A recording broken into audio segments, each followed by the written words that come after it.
It is. Aha! Can you... where are we? Hello there. Can you see me? Can you hear me? The chat is on this time, so that's good.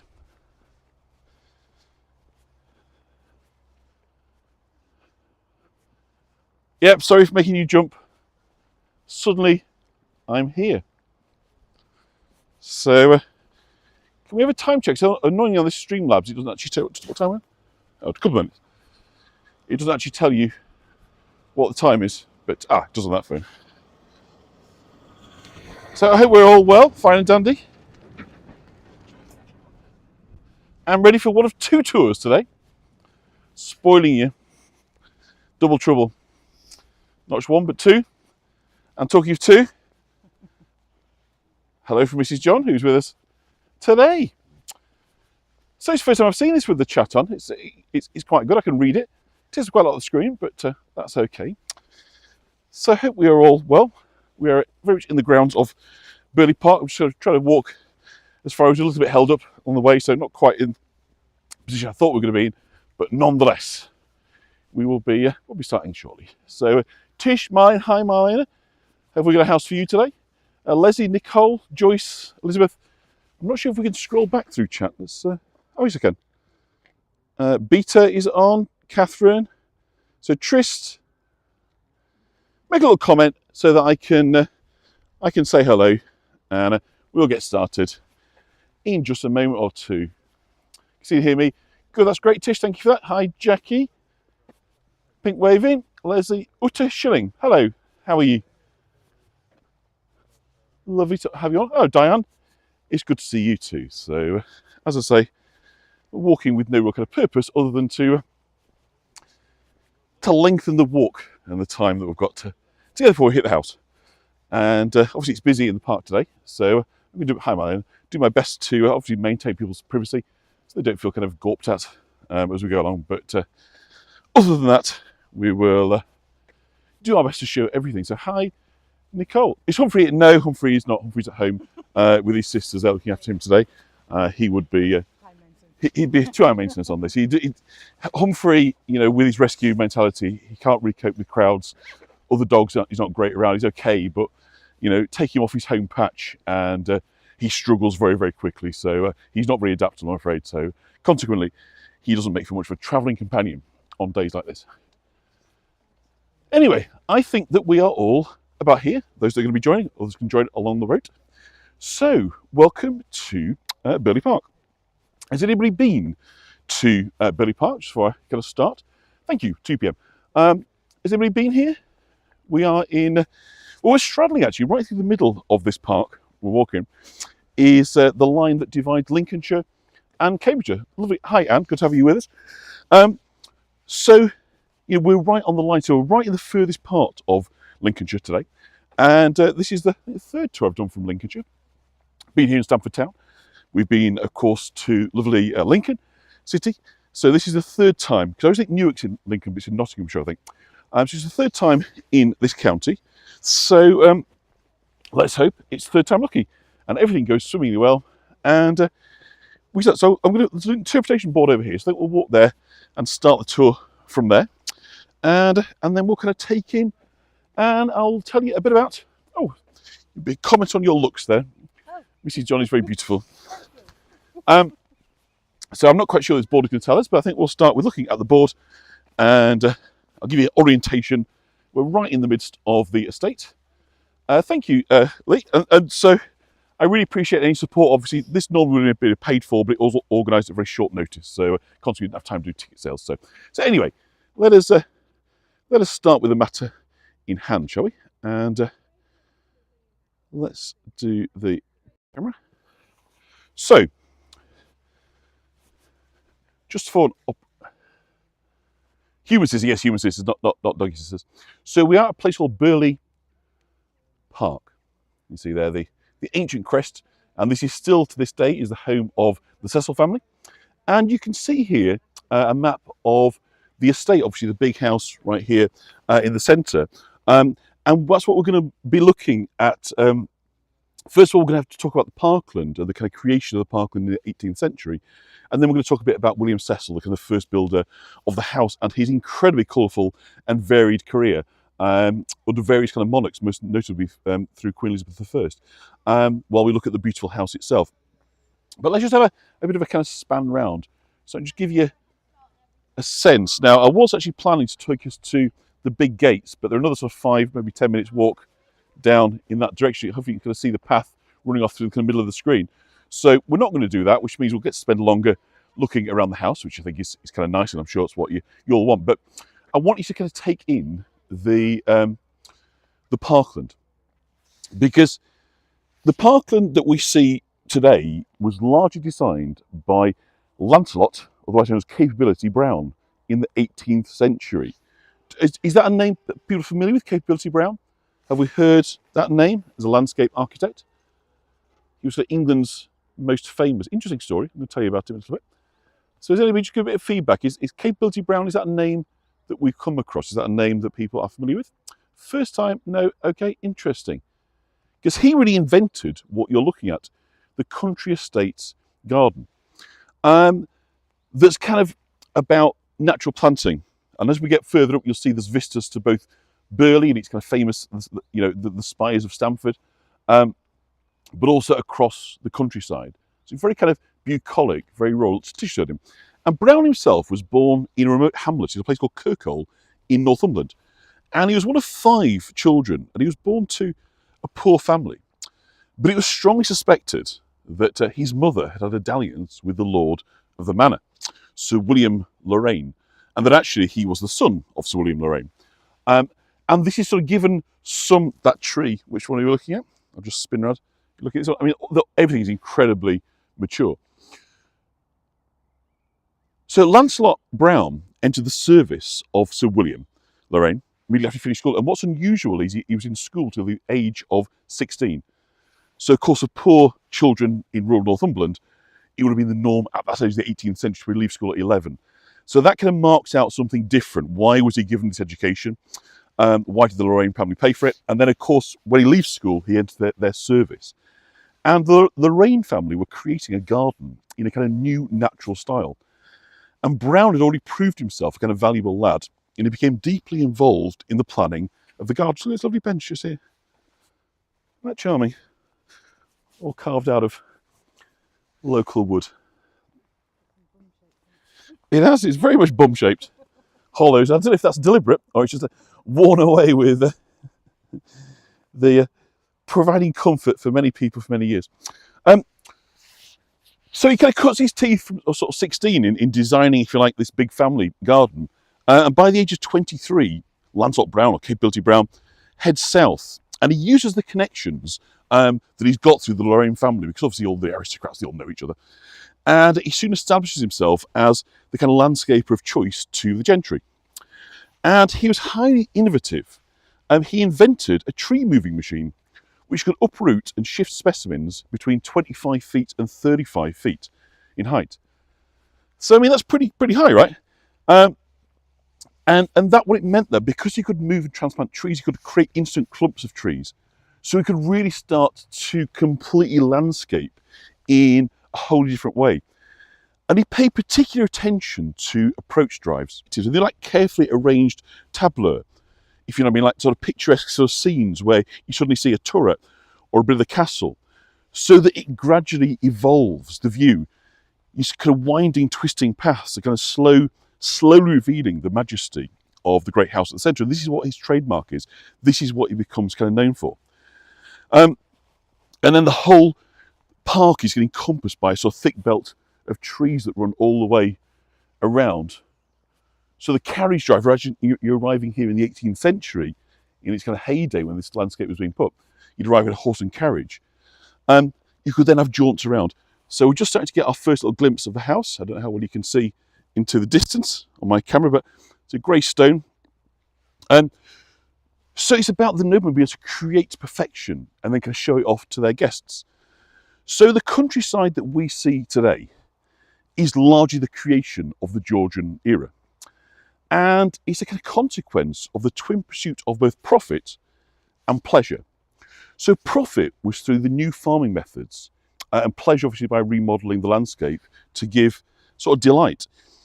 And this is the first time in this era, this Georgian, this 18th century, that men of wealth and position choose to express themselves, their status and power and influence, in reshaping the kind of fabric of the countryside on a huge scale. But the reason they were able to do this was not only was it the vast wealth that was around in England at that time, just shortly after the victory in the 7 Years' War, but also because most of these landholders, most of them owned huge tracts of land in these large estates. And the owners of these estates were usually either parliamentarians themselves or had close connections to parliaments, and so they could get laws passed to enable them to include lots of filming over here over the years. And the enclosures were a very sort of controversial sort of period of English history, because basically what it did was it turfed people off what had been common pasture land, and it created private space. Capability of man, actually, but yes, you're absolutely right. Oh, you talking about somebody else? Somebody other designer, beg pardon. Now capability. Right, so capability was a nickname. We'll come to that in a minute. So this reshaping of kind of landscapes was possible because you got the enclosures. So the enclosures, as they got rid of what had been common pasture land that existed for centuries, and suddenly the medieval feudal form of little strips of land disappeared, and you got the big rectangular fields instead. So it's kind of privatisation, and a kind of necessary. I'll just go to the scan again. A necessary kind of preface to these changes in farming would often be kind of just getting rid of everything and starting again. So you can't create a great landscape garden where villages were.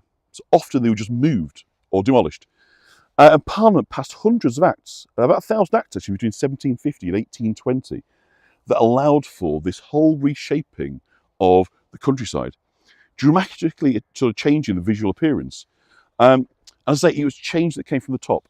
These rural landowners, let's say, whether he was sat in Parliament or they were connected to it, and so they could really just reshape rural society to kind of meet their needs. And it's the kind of model, of estates and estate workers providing estate cottages and so forth, that lasted well into the 20th century. It's really the First World War is when it begins to kind of struggle because there's not enough kind of manpower, and of course the death toll and such is kind of high.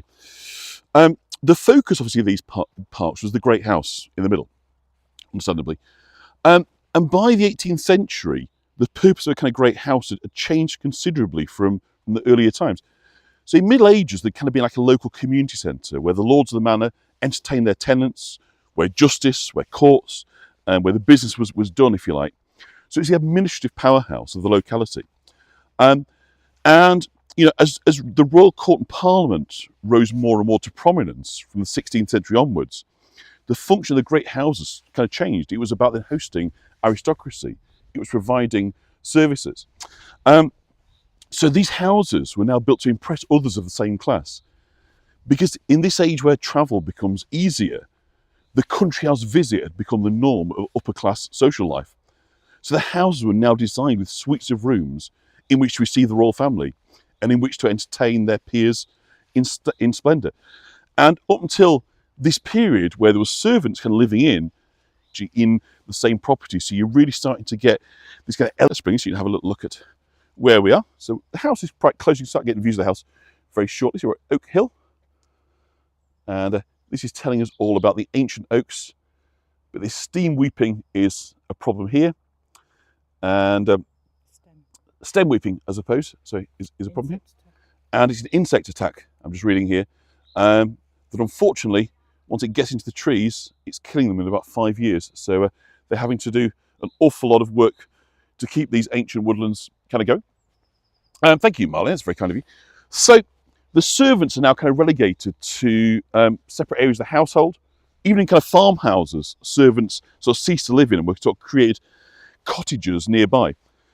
So around the great house spread parkland. It's an entirely artificial landscape. So I'm sort of showing you, and Mrs. John there very briefly, this landscape. None of this is natural. I mean, it is natural, obviously, because it's trees, it's grass, everything, but it wasn't created by nature. This is all created by landholders.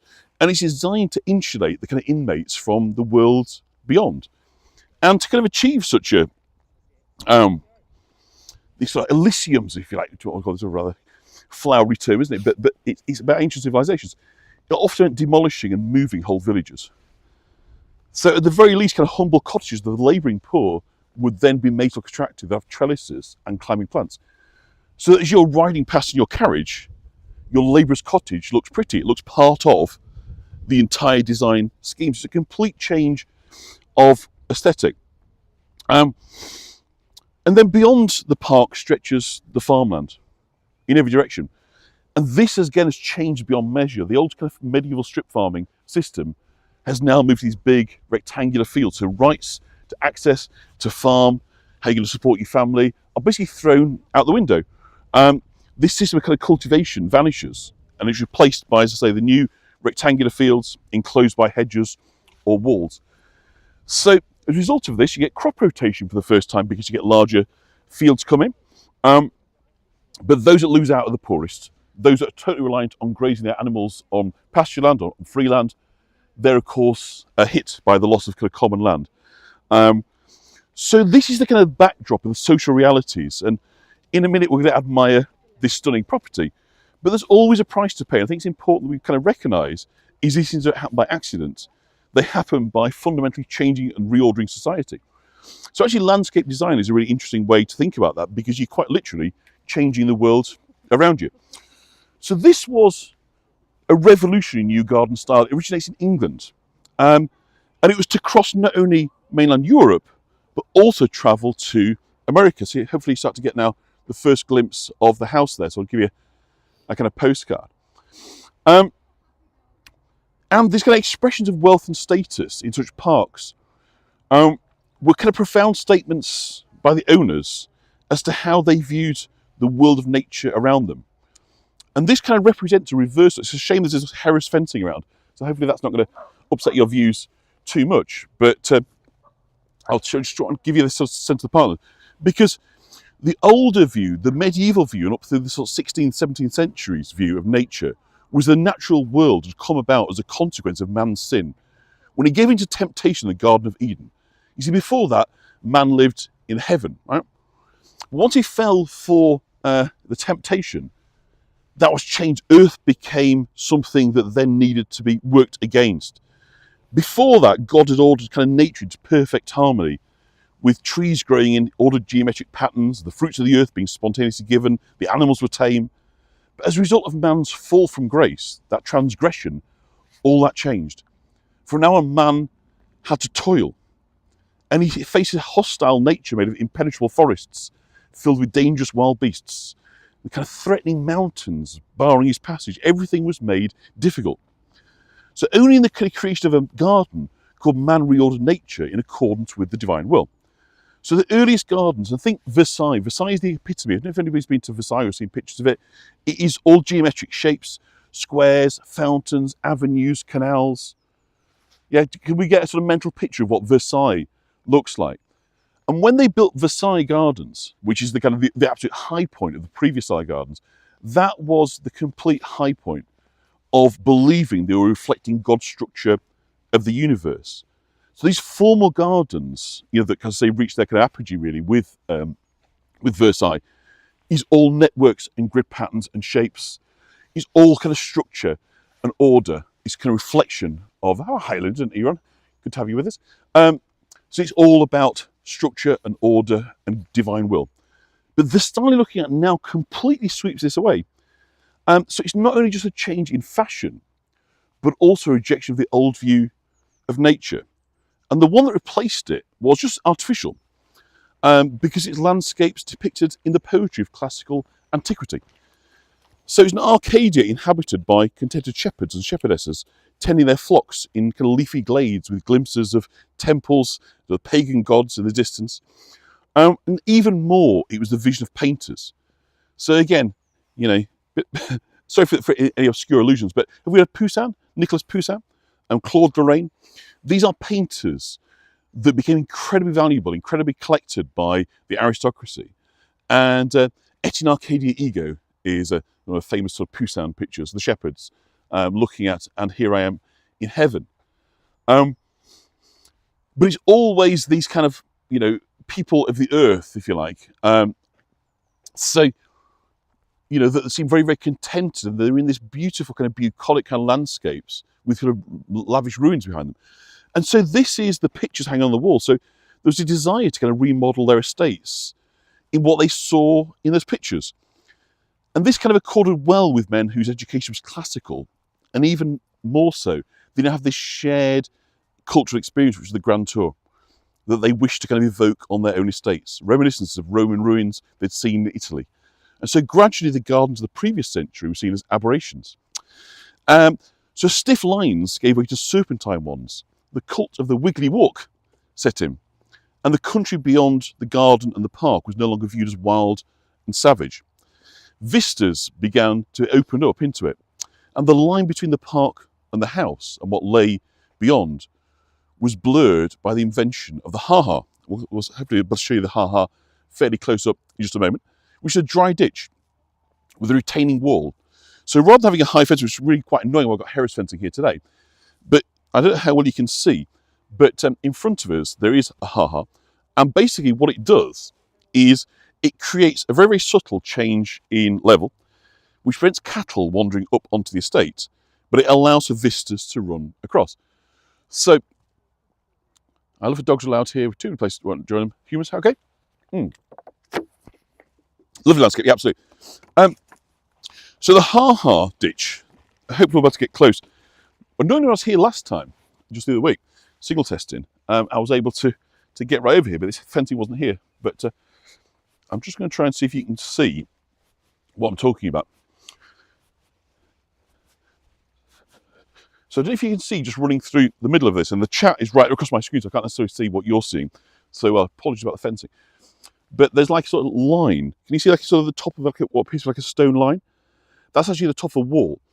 And consequently, there's like a ditch down there. So whilst it looks like a continuation from here, actually between us and the house itself, there's like a ditch, and that stops the cattle wandering onto the greens. But it creates vistas that allow them from the house to look out across the kind of parkland to create this very, very different sort of views. And there are lots of follies, of course, were very fashionable. So a guest could kind of stroll through his lands, you know, through scenes in which the beauties of nature are being rearranged and adorned to kind of excite the imagination with these reveries of classical antiquity, and by association linking kind of lost splendour to their current time. So in doing this, they are saying we're worthy of the people of ancient Rome, or the people that are being talked about in ancient civilizations. So it's a big ego trip. So back to Lancelot Brown. By 1751, Brown had set up his business in Hammersmith.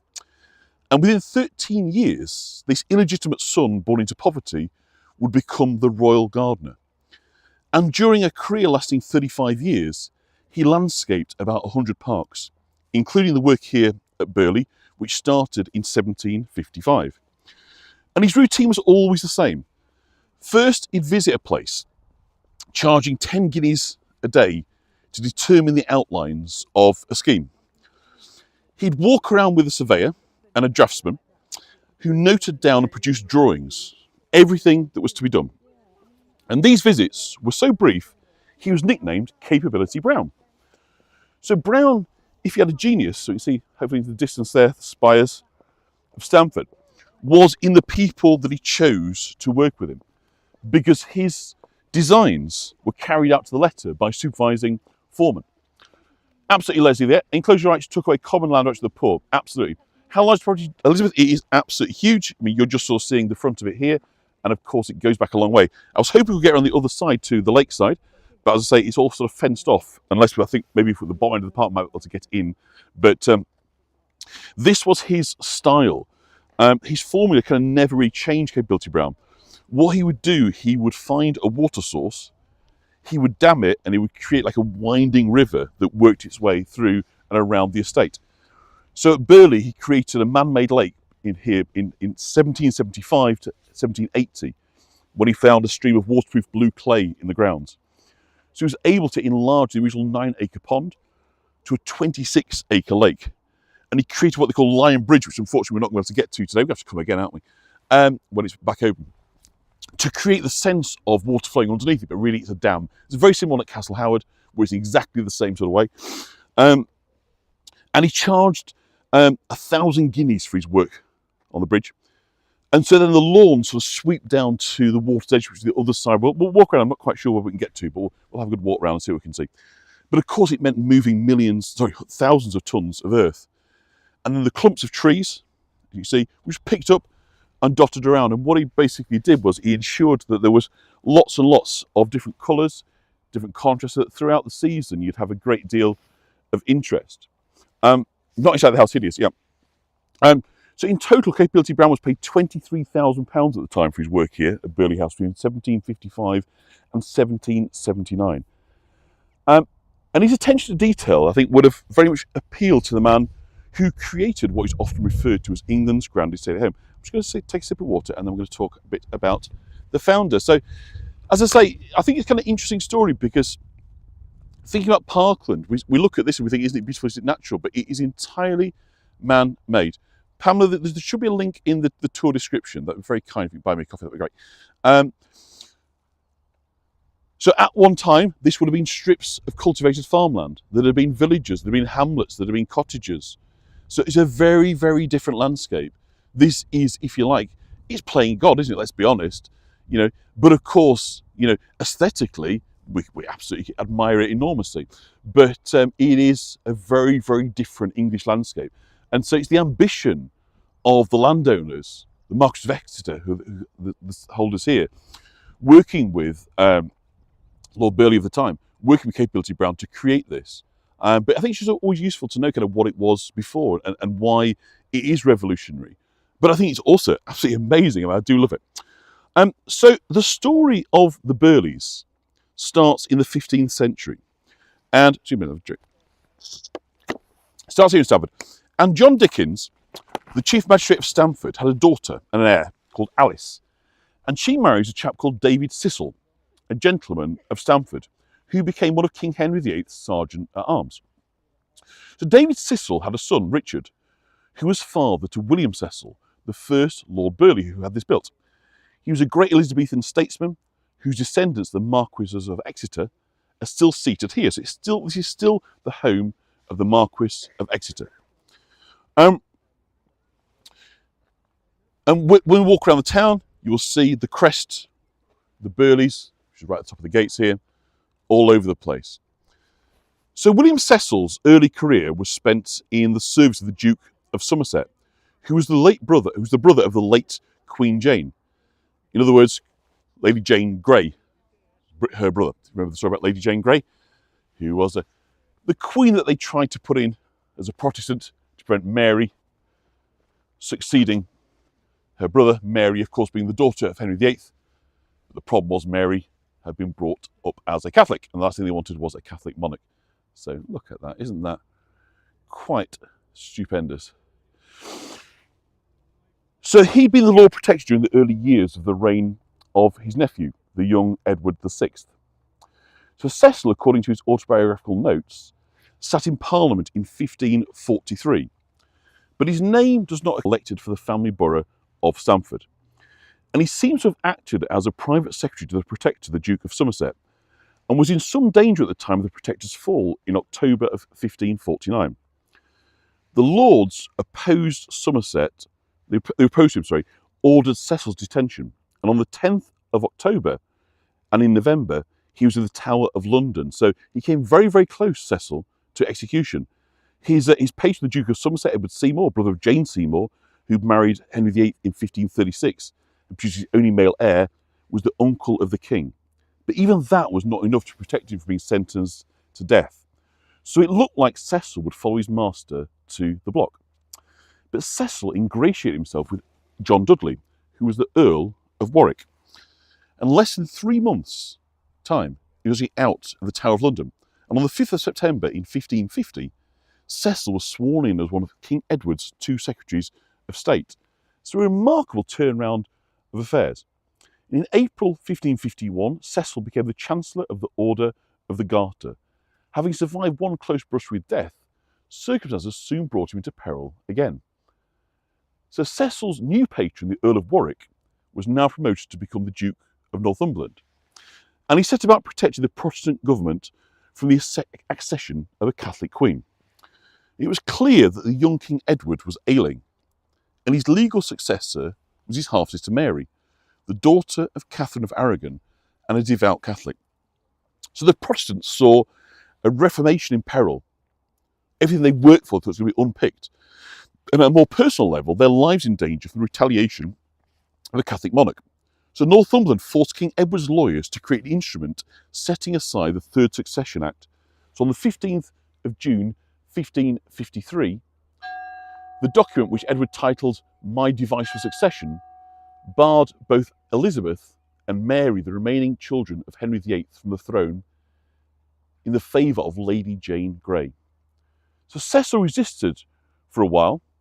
In the letter to his wife he wrote, "Seeing great perils upon us by the likeness made at the time, I do make choices to avoid the perils of God's displeasure." However, at Edward's royal command, he signed not only the device, but also the bond among the conspirators and the letters from the council to Mary Tudor on the 9th of June 1553. There's no doubt that Cecil saw which way the wind was blowing.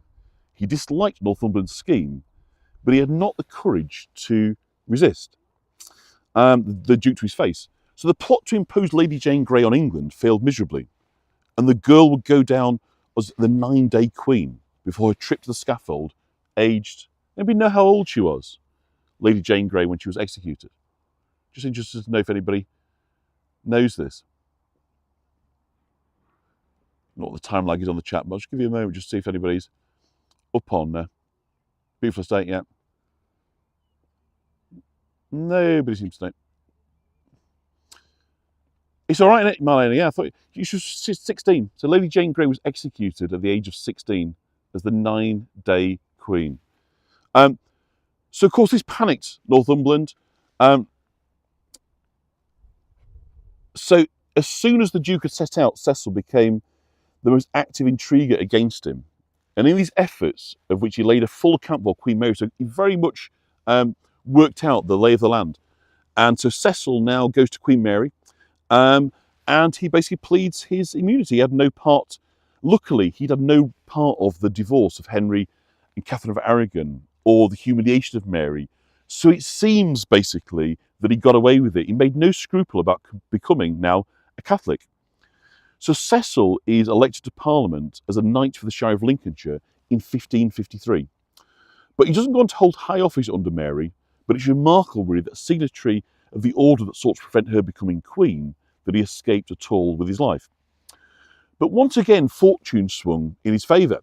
Mary I died in 1558, and with her death, the Catholic Counter-Reformation came to an end. She's succeeded now by a half-sister Elizabeth, who's the daughter of Anne Boleyn, as the Queen of England. And Cecil had been employed in the administration of lands of Princess Elizabeth I, and the new Queen relied on him. So he was also a cousin of Blanche Parry, Elizabeth's longest-serving gentlewoman and a kind of close confidant. So Elizabeth duly appoints Cecil Secretary of State under the direction of Francis Walsingham, making him the most important minister for the majority of Elizabeth's reign. And by the way, if you remember from any of Natalie's tours, or the Guy Fawkes tour rather, it was the intelligence service that really busted the gunpowder plot, which again, of course, was the Catholics, right? I'm going to come around, we'll walk a bit more further out.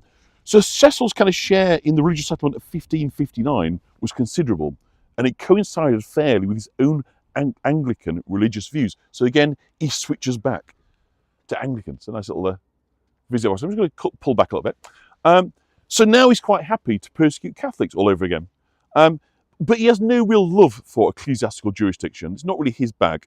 But his prosecution of English Catholics make him a kind of recurring character in the evil counter polemics written by Catholic exiles in the Channel.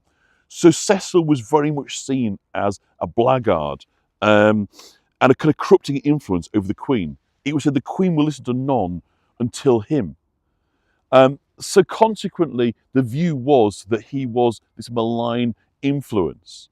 And apparently she was known to come to his bedside to ask for advice on things. In February of 1559, Cecil was elected Chancellor of Cambridge University. And in January 1561, he was given the lucrative office of the Master of the Court of Wards of Liveries in succession to Sir Thomas Parry. And as Master of the Court of Wards, Cecil supervised the raising and education of wealthy aristocratic boys, whose fathers had died before they attained maturity. And in this, his patronage and influence spread into the younger generations of those who would go on to great wealth and power. So, for instance, let me just try and get through this again. On the 25th of February 1571, Queen Elizabeth elevated him to Baron Burghley, a fact that Cecil continued to act as Secretary of State even after his elevation illustrates the growing importance of that office, which became under his son the Secretary of the Ship of State. In 1572, Cecil privately admonished the Queen for her doubtful dealing with the Queen of Scots, who was Mary, Queen of Scots. He made a strong attack on everything he thought Elizabeth had done wrong as Queen. In his view, Mary had to be educated because she'd become a rallying cause for Catholics and played into the hands of the Spanish and the Pope, who'd excommunicated Elizabeth in 1570 and sent the Jesuits in to organise a Catholic underground. So by 1585-86, these missionaries had been set up as a secret but highly effective underground system for the transport and support of priests arriving from the continent. Elizabeth's indecision was maddening, but finally in 1587, Elizabeth had Mary executed.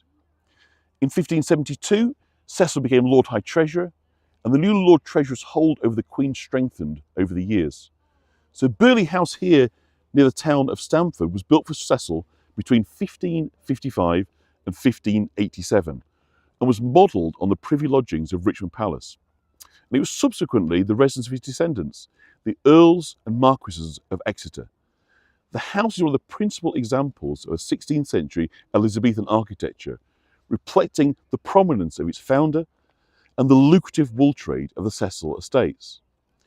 Now, Burghley collapsed, possibly from a stroke or a heart attack, in 1598. Before he died, Robert, his only surviving son by his second wife, was ready to step into his shoes, and as the Queen's principal advisor too. So having survived all his children except Robert and Thomas, Burghley died at his London residence on the 4th of August 1598 and was buried in St Martin's Church, Stamford, here in the town of Stamford. His son, Sir Robert Cecil, became the Earl of Salisbury and will go on to become England's spymaster, determined to crack down on England's recusant Catholics. He became a national hero for foiling the gunpowder plot under Elizabeth's successor, James I, in 1605. So it's ironic that had Queen Mary not shown mercy to William Cecil and spared him from the block, there'd have been no son and heir, and maybe Robert Cecil and his network of spies, Guy Fawkes's comrades, would have succeeded. So such are the kind of pathways of history and destiny, shaped by moments whose truths only become known over time. So, is there any question there? Because I know I've gone through quite a lot of kind of hardcore history, as you might say. I've covered a lot of reigns there. But I think it just kind of shows that how these figures of history can just weave their way through them. You know, that because he is, born, becomes active under Henry VIII, then Edward VI, Mary I, Queen Elizabeth, and the story goes right the way through James. Oh, there's a right delay on the chat, because I'm only getting now the Lady Jane Grey. Isn't that weird? I talked about that probably about 5 or 10 minutes ago, and you're just telling me about it now. So my apologies if I've not been answering your questions. The chat seems to be a long, long way behind. But anyway, isn't that quite something? The Burghley House, the seats to this day, the Cecil family, the Marquis of Exeter, and know they still live here? Yes, definitely. Boomerang Religion, yeah. So I can see you're kind of catching up now, so the chat seems to be coming through. So let's just give you a little bit more of a sense of the estate and the house before we let you go. So it's a double tour today. We're going over to the Spalding Flower Parade, Tulip Parade. After this, gonna have a bite to eat and then head over to the flowers. So I hope you can join me in just over 2 hours' time, I think it is, 5 p.m. UK time. We're going to be looking at flower floats. So I'll go through again, just get another view of the house. Trying to bring on home, says Mrs. John. But isn't it just marvellous?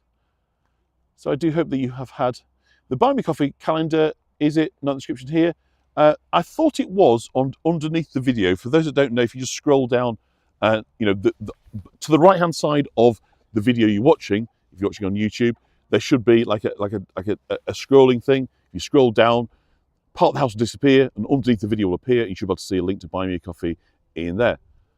Chat is very delayed. Yes, it is. Yeah. Don't quite know why that should be. We'll have to signal slow today. Well, I mean, hopefully, as long as the sound of the picture is held up, we can perhaps tolerate the chat being a bit behind. But we'll have to look at that. But isn't it gorgeous? Yeah. I'll just give you a few more sort of vistas. So again, it is absolutely spectacular estate. There is so much to admire, love, and again, it brings to mind the crest, doesn't it, of, I think, churches. If you look at the sort of top here, and you can see it's like churches and spires, isn't it, and almost mosques. It's a really unusual sort of combination of the chimneys and the spires. It gives a very, very unusual, like a bell tower. Yeah, absolutely. It's kind of really different looking. It doesn't sort of bring to mind any other. Again, let me just go through here. Bring it to mind any other kind of house that you can think of in England. Yeah, it's just massively delayed. We just have to kind of live with that. But hopefully, Marlene, I don't know when you type that, but you see it minutes later. It's just popped through now. So who knows about? Absolutely, yeah. I mean, as I say, and this has been used, as you can imagine, over and over in films, in dramas. It's been in Middlemarch. It was in Pride and Prejudice. It's been in, I think, Bridgerton did something here, because this was a society. This is what people did. Is they'd have these great pads and they'd invite people over for weekend parties and for social functions and for dining and for all these kind of things. So the whole thing, is they would all sort of see each other's and they'd realise relative how rich people were and how well they were doing.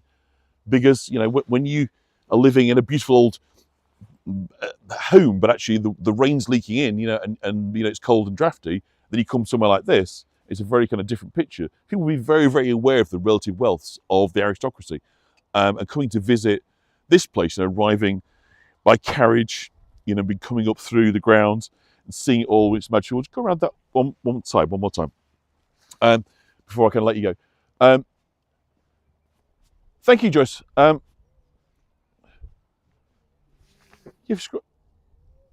If you hear repeating, scroll the little red ball at the end. You come to the live commentary. Okay. Thank you. We're on a kind of learning curve. This is the first time that I've actually had any chat at all on what's it called, Streamlabs, isn't it? So, but hopefully, once we get our website, things will be a bit clearer. I'm hoping we can find ways of watching through the website. I don't quote me on that, but not a promise. But look, I don't know how well. And again, unfortunately, I think there is a zoom function. I don't know how to work it. Beautiful golden gateway above the main door there. It really is putting a bid for me. Yeah, they are accepting offers, Marlena. But I don't know how many zeros you're thinking, but I think add a couple more commas and zeros. I think you'll be. This is lovely. Yeah, I'll show you the fence again. It's beautiful. I absolutely love it. I mean, it's wherever there's an opportunity, isn't it? Yeah, we could all live here, couldn't we? Yeah, got all the voyages in one house.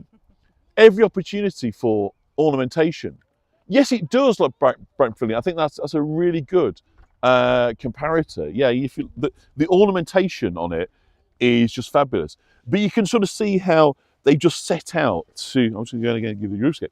They've set out just to create a maze, to just go, wow. It's a house that has got wow factor, in the extreme.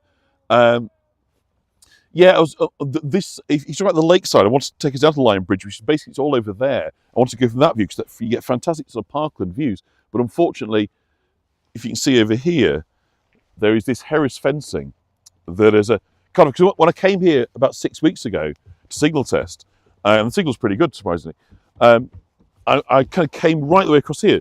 But as you can see now, there's fencing. It goes right the way around this side. So I think I probably have to go right the way. Now, earlier I talked about the ha-ha, for those that were on. So the ha-ha, you can probably see much better now. Can you see that wall and the ditch? That's what I was talking about. So where you got the wall and the ditch, that stops the cattle or the livestock wandering across into the gardens of the big house. But from the house, you can't see it. So consequently, it creates a flat vista outwards, whereby you're looking at what appears to be all the parkland. You don't need fences, but it's a really clever way of doing it. So that's a part of the Capability Brown design innovation was the ha-ha. So again, just the ornamental gateway, beautifully decorated. I'll just bring it for the people, wait for the people to have their photo taken. I'm taking you with the crest before we finish up. I don't know. I don't know. I don't know if it's like, aha, you know, like ta-da sort of thing. You know, maybe. It's a good question. I didn't really see the chat. I see chat in past tours. I don't know what that means. Oh, can you hear the bell?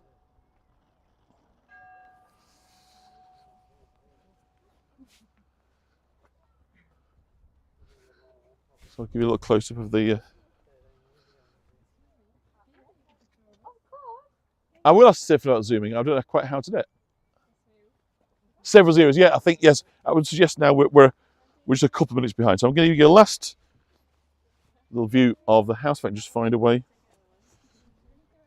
And then we're going to wrap the tour. Sorry, let me just... So there we go. I do hope you've enjoyed your time with me at Burghley House. The fact is, what's great is I'm here on permission. The estate have given me permission to be here today. So, I know I'm not going to see this chat, but I'm just going to drop it in there. I am going to talk to them, and I'm going to say, we've loved being here, and give me a price for what it would cost to do an inside tour. I can guarantee that tour will not be free. It will be paying, but you have to pay to visit here. And what I hope is that there would be a strong degree of interest in a kind of behind the ropes kind of tour of the interior.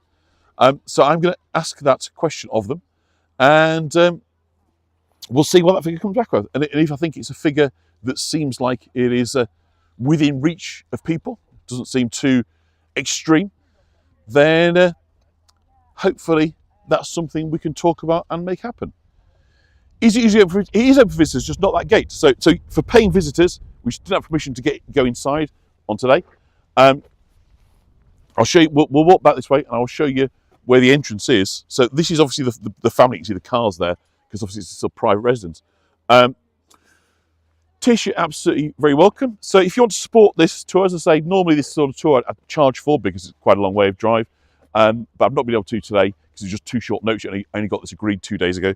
So if you can buy me a coffee, that would be awesome. I'd really appreciate that. Or consider joining one of the memberships and help everyone's favourite furry lad, Humphrey. I'm going to do a tour with Humphrey very, very soon. The next week or two, I'm going to do something. We'll go out to Hobmore and we'll do something with Humphrey. That's a two-person tour. That's a two-person tour, yeah. So my wife will be joining us for that as well. Yeah, I think that's... So just don't want to film inside the courtyards, get people's ways. But this is obviously now, if you like, the paid areas. What's lovely about this is it's completely free to wander the parkland. So if you're in this part of the world and you are able to... yeah, I thought the pay link was underneath the video. Has somebody scrolled up and seen it? Because I put it on there. So I'm a bit surprised that it's kind of not there. Maybe it's because using Stream, I'm not quite sure. But to my knowledge, if you scroll up underneath this video, in other words, below where the picture that you're looking at is, you scroll upwards on the text underneath the description of the video, you should find my pay link. Absolutely, fantastic, we're starting to catch up now.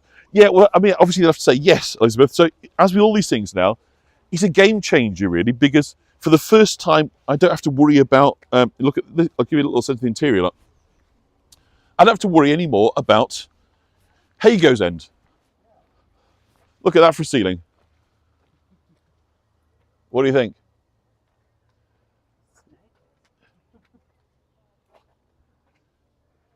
Look at that. Humphrey's a touring himself, he certainly is. So this gives you an idea, obviously the interior is every bit of sumptuous.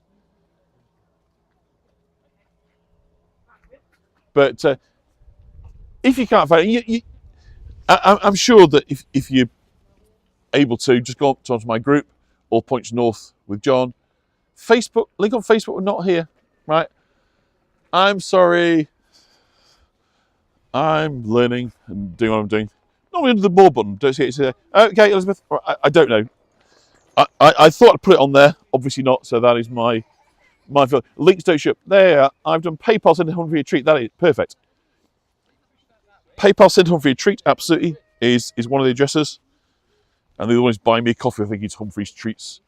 But I'll have a look. Yes, it's on the calendar when you book. So if you go back in after this tour to the shared calendar, where you booked, well not booked, but where you saw the tour and you joined the listing, then that's a perfect place to find the Buy Me a Coffee. So subtle. Wow, I want to go. Yeah, I know. Wow, I guess we're talking about the ceiling. So again, there is a lot to see here. This is a stable block. So imagine how many horses to drive the carriages around. It is. I think you're wowing at that ceiling that I was showing you that picture a few minutes ago. So hopefully the pictures and my voice are together. Otherwise, it would be terribly confusing this time. But I think I've. Oh God! How do I get that? Just direct front camera. I've got the screen. I hope you can't see my keyboard. I don't know what I pressed there to do it wrong, but anyway, as I say, on a learning journey. But thank you so much, everybody. And we'll see that in person. Fantastic. Well, as I say, I'm going to talk to them, and we'll see if we can make that happen. So that's awesome. So let me just go back. So thank you, everybody, for please click like after show extra support for John. Yeah, if you're able, it'd be fantastic. YouTube raise the links in chat anyway. Okay, fantastic. So thank you, everybody. I don't know what I've done or what I'm doing or how I get out of here. So I may well be on. Right, I've seen stop now.